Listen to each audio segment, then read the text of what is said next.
Olá pessoal, hoje a gente vai falar um pouquinho sobre personas, né? E a gente vai tentar entender um pouco melhor o nosso cliente, né? Quem são, como funciona, como que a gente pode atender eles um pouco melhor. Só que antes disso, a gente precisa de ter um pouquinho de fundamento, né? Assim, antes de mais nada, por que eu quero entender o meu público? Sim, sem público não tem empresa, né? Se você não tiver seus clientes, você não vende e aí a sua empresa deixa de existir. E um dos melhores exemplos sobre essa compreensão, esse entendimento tão fino de cliente é a Apple, justamente. Aqui a gente está falando do Steve Jobs, mas é um pouco para a gente tentar lembrar quando foi lançado o primeiro iPhone, né? Foi o primeiro smartphone que teve, assim, né? Que a gente mexia nele. E aquela coisa não existia naquela época, a gente nem sabia que queria aquilo. Mas a Apple entendia a gente de maneira tão intensa que ele sabia até mesmo do que a gente precisava antes da gente saber do que a gente precisava. Então, se me perguntasse, por que você quer um telefone novo? Né? Eu falasse, para poder jogar a cobrinha ali mais rápido, né? Aqueles telefones antigos. Só que eles entenderam que o telefone podia ser mais do que isso. Ele podia ter ali uma estação de música, né? Então eles misturam com achados do iPod, por exemplo, né, que eles tinham lançado anteriormente. Podia ser também um navegador, né, para a gente poder acessar a internet e assim por diante. Isso revolucionou completamente a indústria de telefonia e a indústria tecnológica de maneira geral. Então, entender o usuário fez eles conseguirem inovar de uma maneira assim absurda. Só que a gente não precisa de ir tão longe assim. Você não precisa ser a Apple para conseguir inovar e nem para conseguir entender seu cliente. Um exemplo interessante disso são as cafeterias, né? Se a gente parar para pensar, o tipo de cafeteria que a gente vê hoje não é tanto aquele tipo tradicional que você entra para tomar um café só e pronto, acabou. A gente tem visto um surgimento de uma coisa que chama coworking, que muitas vezes se localizam em cafeterias justamente que servem para poder sanar uma necessidade atual, que é essa coisa do home office, né? Às vezes a gente trabalha com freelance, não tem um lugar fixo de trabalho, né? E aí acaba precisando de um lugar para poder encontrar com clientes, ou encontrar com outros profissionais, ou conseguir render um pouquinho melhor do que quando a gente rende dentro de casa, né? Esses coworkings, eles entendem essa nova necessidade de mercado, eles entendem essa nova necessidade de usuário, essa nova necessidade dos clientes, né?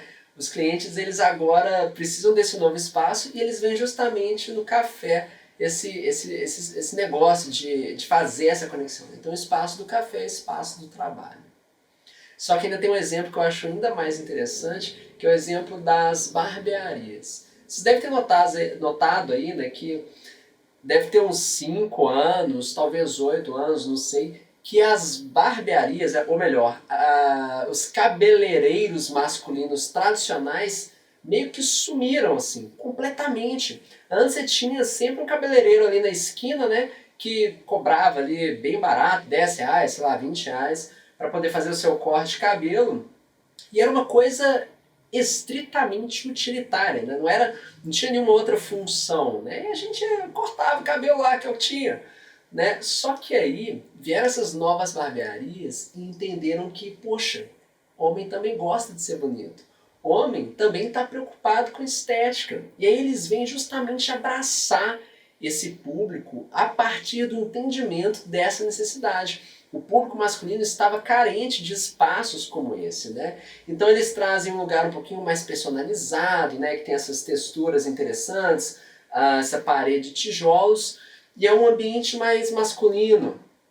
Porque o cara, né, tem esse estereótipo, ele não vai querer ir no cabeleireiro feminino para poder ter um corte mais bacana, né? Então aí eles conseguiram criar esse espaço próprio, né?